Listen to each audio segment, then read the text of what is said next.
Hello, my students. Have you ever sat down to study but your mind just wouldn't listen? You try to focus, but one message, one sound, one tiny distraction pulls you away. It's not your fault.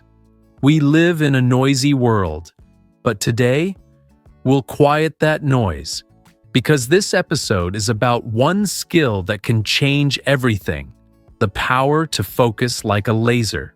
The kind of focus that makes time disappear, that turns your study time into pure progress. So stay with me until the end, because I'll show you how to train your mind for deep work, the secret weapon of the world's most successful people. Close your tabs, silence your phone, and prepare your mind. Because today, you're not just learning English. You're learning how to think, how to concentrate, and how to take control of your attention. This is Flexlish English, where every lesson helps you grow in English and in life. Part 1. The noise that kills your focus. Every day, your mind wakes up ready to do something great. But before it even begins, it's already attacked. Notifications, messages, emails, ads, a world screaming for your attention. You don't lose focus because you're lazy. You lose it because you live in an environment designed to steal it. Real focus isn't just about willpower. It's about protection. It's about creating a space where your attention belongs only to what truly matters. Think about this. Your brain isn't a multitasking machine. It's more like a spotlight. When that light shines on one thing, everything else fades into darkness. But when you try to shine it on 10 things at once, social media, work, friends, music, your phone, the light becomes weak, blurry, scattered. That's what most people call being busy. They confuse movement with progress. They confuse distraction with productivity. Deep work is the opposite. It's when your attention is so focused that time disappears. You forget to check your phone. You forget to eat. You're just there, locked in, creating, building, learning, mastering. It's the zone where greatness lives.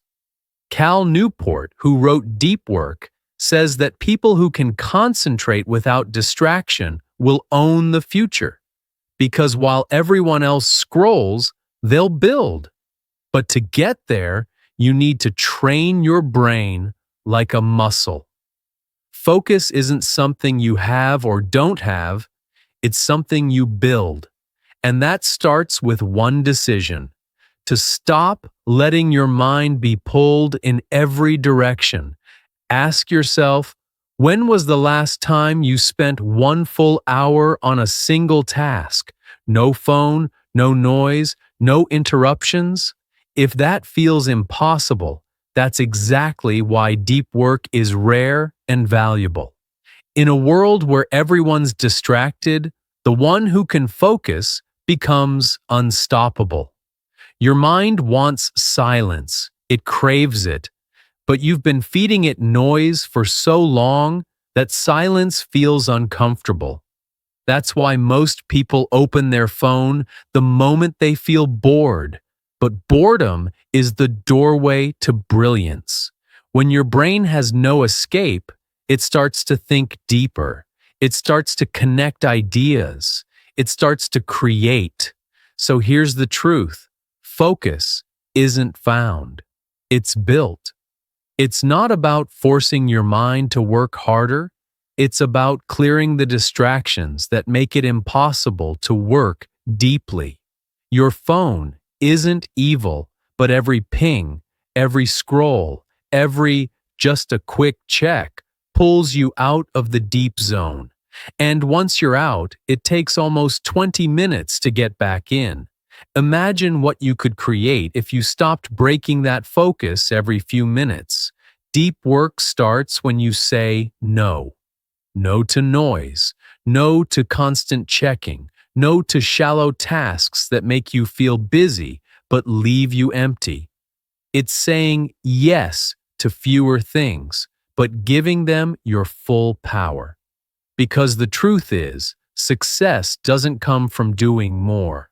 It comes from doing what matters, with total presence. So, before we go deeper, I want to ask you something. When you think about your own life right now, are you truly working or are you just distracted? Part 2. The myth of multitasking. You've probably heard people say, "I'm great at multitasking." But let's be honest, multitasking is one of the biggest lies we tell ourselves. The human brain cannot focus on two demanding tasks at the same time. What it does is switch. It jumps from one task to another, back and forth, over and over again. And every time it switches, it loses a little energy, a little clarity, a little momentum. That's why you feel tired after a day of doing everything. You didn't really do everything. Your brain just sprinted between tasks so fast that it drained itself. Scientists call this attention residue. It means that when you move from one task to another, part of your mind stays stuck on the first one. You may be writing an email, but your brain is still half inside that conversation you had earlier, or half on the notification that just appeared. You're never fully here. And here's the scary part. Attention residue can destroy deep focus without you even noticing. You sit down to work, you open your project, but your mind keeps wandering. You check your phone just for a second, and before you know it, 10 minutes are gone. You return to your work, but something's missing. The flow is broken. The energy is gone. The people who master deep work understand this. They protect their focus like gold. They don't open 100 tabs. They don't check their messages every 10 minutes. They work with intention, one thing at a time, fully, completely. Think about a craftsman carving wood. He doesn't check his phone between cuts. A musician doesn't scroll through social media while composing. A great writer doesn't edit while writing the first draft. True mastery comes from single tasking, from giving one thing your entire attention until it's done. It's not easy at first. Your brain will resist. You'll feel the urge to check something, to move, to escape the discomfort of stillness. But if you can sit through that, if you can stay, you'll find something magical happens. You'll start to enter flow, that deep, timeless state where everything feels natural, where work becomes effortless. That's where creativity and excellence are born. There's a reason why the most successful people in the world block out long, quiet hours for focused work. Bill Gates used to take think weeks. No meetings, no calls, just him and his ideas. Writers, scientists, and artists have all described the same pattern: isolation, deep focus, total immersion. That's not coincidence. It's a system. They understand that focus is energy, and every distraction is a leak. So, if you want to focus like a laser, stop trying to do 10 things at once. Start training your brain to stay with one thing, long enough for it to feel uncomfortable, and then longer still. That's how mental endurance is built. You don't need more hours in the day, you need more attention in your hours. When you work deeply, one focused hour can produce more value than 10 distracted ones. That's the power of full engagement. It's not just about working hard, it's about working clean, without friction, without fragments of attention scattered everywhere. Here's a simple truth: what you focus on grows. If you focus on distraction, you'll grow scattered. If you focus on one thing with intensity, that one thing becomes extraordinary. So here's my question for you now, and answer it honestly. When you sit down to work or study, are you fully present, or are you still giving pieces of yourself to everything else? Part 3.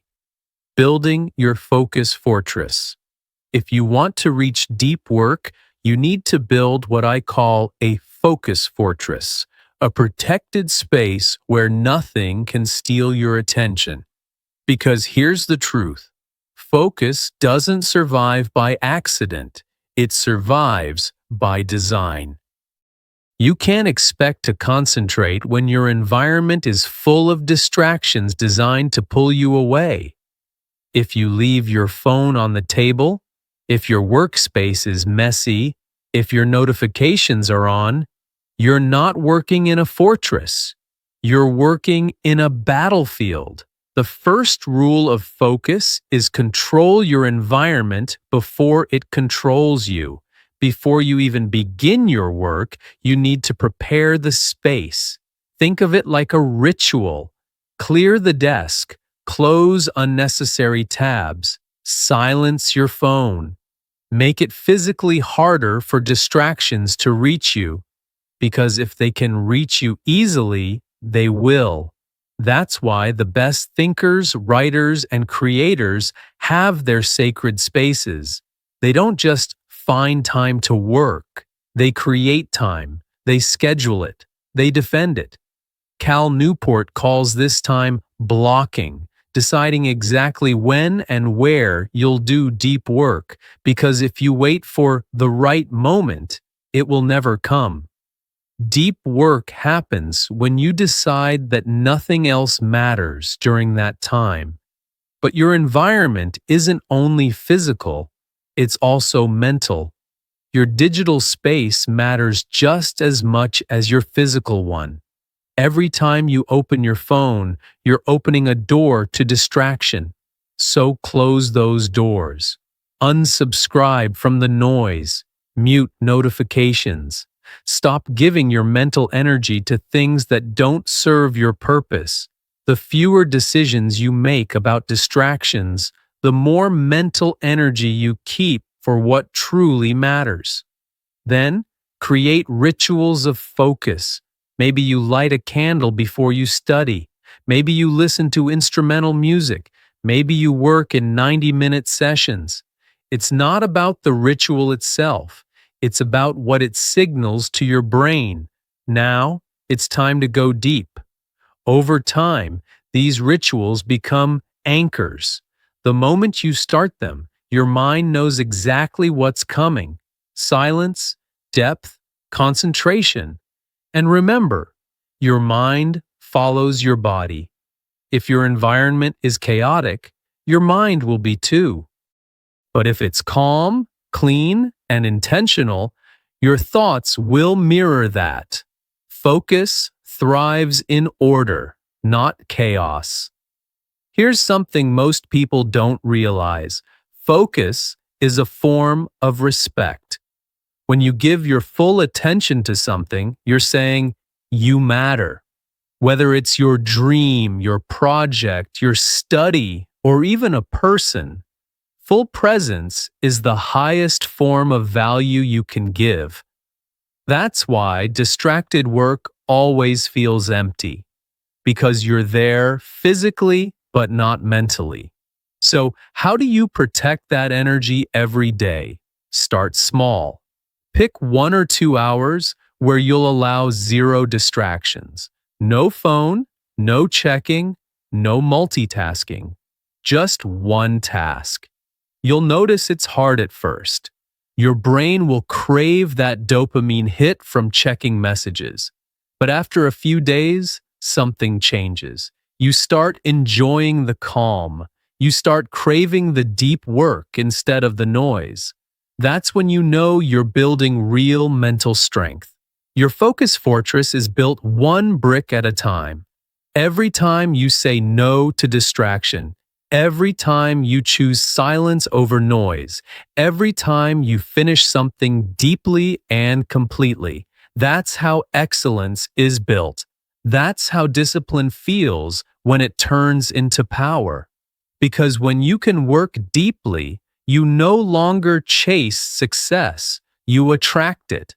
You become the kind of person people can rely on, the kind of person who creates, not just consumes.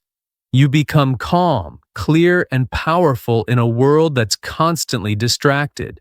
So now let me ask you, if someone looked inside your daily life right now, your desk, your routine, your focus, would they see a fortress or a battlefield? Part 4. The Hidden Power of Boredom. We live in a world that treats boredom like a disease. The moment there's silence, we reach for our phones. The second we feel a gap in attention, we scroll, we swipe, we escape. But here's something few people realize. Boredom is not your enemy. It's actually the secret weapon of deep thinkers. When you allow yourself to be bored, you give your mind space to breathe. You create mental stillness, and that stillness is where new ideas are born. Your brain starts to connect things it never had time to connect before. That's where creativity hides, in the spaces between distractions. The great scientists, artists, and inventors of history all had one thing in common: long stretches of quiet, uninterrupted time. Einstein used to walk for hours in silence. Newton spent days alone in thought.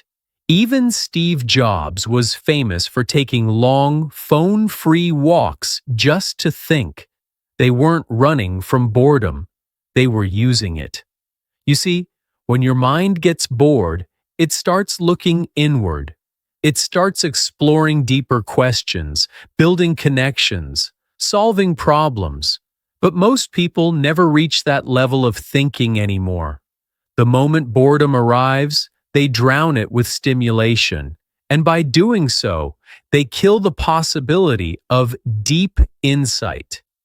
If you want to focus like a laser, you have to retrain your relationship with boredom. You must become comfortable with silence, with doing nothing, with being still. Because silence isn't empty, it's full of potential. Think about your own habits for a second. How often do you let your mind wander without reaching for a device? When you wait in line, do you just wait? Or do you instantly check something? Most people can't stand even 30 seconds of stillness. That's how addicted we've become to distraction. But here's the paradox. The more you escape boredom, the more you weaken your ability to focus. And the more you face boredom, the stronger your focus becomes. It's like going to the gym for your attention. Every moment of stillness trains your brain to stay calm, to resist the urge for stimulation. That's why people who practice meditation often find it easier to focus. They've trained their attention to stay in one place, no matter how uncomfortable it feels. So, start embracing boredom as part of your deep work training. Try spending small chunks of time without any external input. No music, no phone, no screen, just you and your thoughts. Let your mind wander. You might be surprised at what surfaces: an idea, a memory, a solution to a problem that's been hiding in your subconscious. The truth is, most people never reach their deepest potential because they fill every empty moment with noise. But when you give your brain the gift of stillness, you awaken a deeper intelligence, one that doesn't need constant stimulation to feel alive. And once you begin to experience that calm clarity, everything changes. You'll notice your focus sharpening naturally.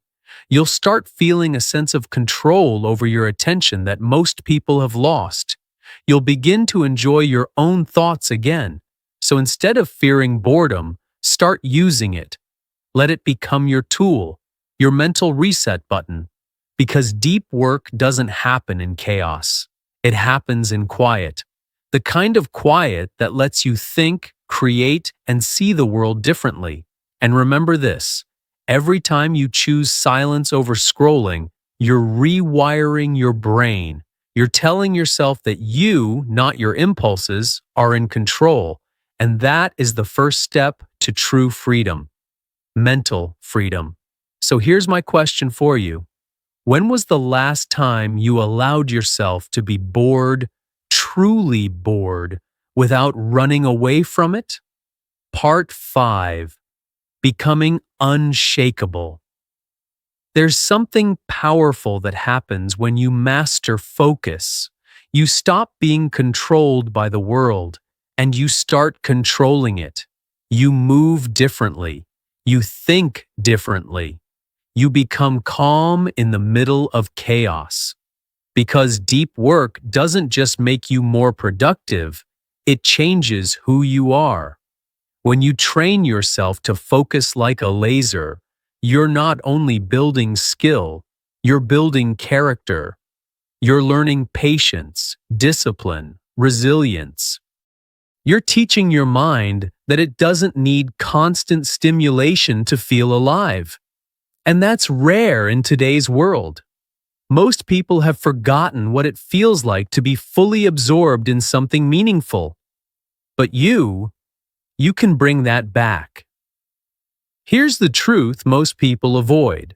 The world will never slow down for you. It will only get louder, faster, more distracting. So if you want peace, you must build it inside yourself. That's what deep work really is. It's not just about doing things deeply. It's about being deep, thinking deeply, living deeply, feeling life, not rushing through it. When you work deeply, every action becomes intentional. Every hour has purpose. You stop reacting to life and start directing it. That's when success begins to feel different. It's no longer about checking boxes or collecting likes. It's about mastery, creation, fulfillment. Deep work is a superpower, but it's one that few people will ever develop. Not because they can't, but because they won't. It requires solitude, discomfort, and consistency. It demands that you say no more often. No to distractions, no to meaningless tasks, no to the pressure of being constantly available. But behind all those no's lies a powerful yes. Yes to your craft. Yes to your growth. Yes to your peace. Focus gives you freedom. Not the freedom to do everything, but the freedom to give your energy only to what matters. And when you live like that, you start noticing something. Your life becomes quieter, but richer, simpler, but deeper. You begin to enjoy the process instead of rushing to the result. You stop comparing and start creating. You stop scrolling through other people's lives and start building your own. The deepest satisfaction doesn't come from finishing many things. It comes from finishing the right things, beautifully, completely, with your full presence. That's what makes a day feel meaningful. That's what makes a life feel fulfilling. And once you taste that level of focus, the kind where time disappears, where ideas flow effortlessly, where you forget everything else, you'll never want to go back. You'll realize how shallow distraction feels. You'll see how much of your potential was buried under noise, and you'll want to protect that clarity forever. But make no mistake, this is not a one-time achievement. It's a daily practice. You'll lose focus sometimes. You'll slip back into distraction. But every time you notice it and bring your mind back to what matters, you're training your attention. You're getting stronger, bit by bit, day by day. That's how deep focus is built, not in one giant leap, but in thousands of small choices. Focus like a laser, not because the world asks you to, but because your dreams deserve that level of energy. Your future depends on how you use your attention. Every moment of focus is an investment in the life you want. Every moment of distraction is a withdrawal from it. So, as we end this journey, I want you to ask yourself one final question. What would your life look like if you gave your full attention, your deepest focus, to the thing that truly matters most? Because the answer to that question might just be your destiny. So, my students, now you know the secret. Focus isn't about doing more, it's about doing deeply. It's about giving your full attention to one thing until it shines. Next time you study English, don't just open your book, open your focus. 1 hour of deep, quiet, focused learning can take you further than 10 hours of distraction. Thank you for listening to Flexlish English, your space for focus, fluency, and growth. If this episode inspired you, share it with another learner who needs that reminder to slow down and focus. And until next time, stay consistent, stay calm, and keep flexing your English.